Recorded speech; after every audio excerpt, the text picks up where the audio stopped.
बस्ता ward member संघ पक्षरु 5 दफा दाबी नहीं सांबादिक सम्मेलन अनुष्ठित।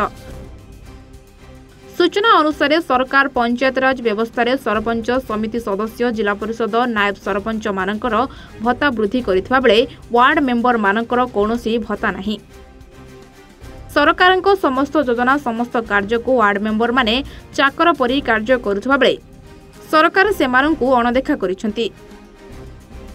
तेणु वार्ड मेंबर मानकर मासिक भत्ता 5,000 करिबा, सिटिंग फी 1,000 टंका, दुर्घटना मृत्यु बाबद को 5 लाख, समस्त प्रकार रोगर खर्च बहन सहित अवसरकालीन भत्ता देवाकू सांबादिक सम्मेलन माध्यम दाबी उठाइबा संगे संगे दाबी पूरण नहेले राजरास्ता अवरोध सहित साधारण निर्वाचन वर्जन करिवार चेतावनी देइछि संघ।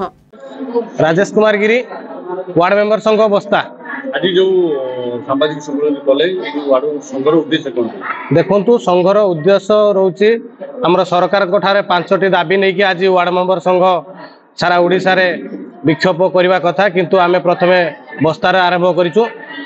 मेन दाबी रहिबो हमर सरकार जो पंचायत राज व्यवस्था रो जो पुनरुद्धार करिसंती सेथिरे हम वार्ड मेंबर मानकू बाद दैसंती।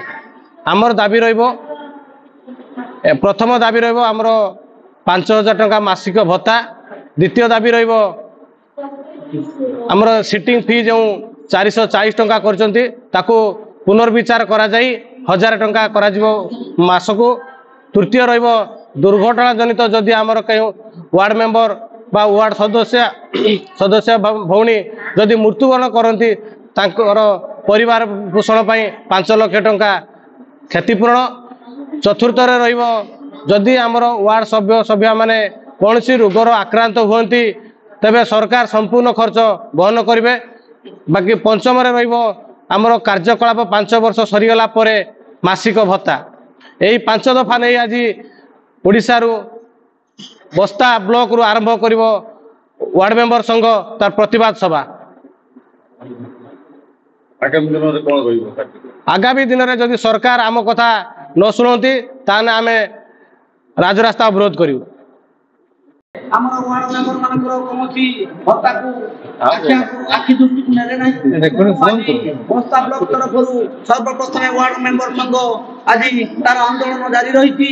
आगामी दिन में राजा रास्ता को लेबू दरकार पड़िले समस्त वार्ड मेंबर संघ कलम छाड़ आंदोलन करी समस्त दल इस्तीफा नहीं आमे घरे बसी रहिबू। आमर जदि दाबी पूरण न हुए आमे आगामी दिन में प्रतिवाद करी सारा ओडिशा को हलचल करे देबू। बाल्यापाड़ू लक्ष्मीधर प्रधान सहित सुभाष दास रिपोर्ट A1 ओडिशा।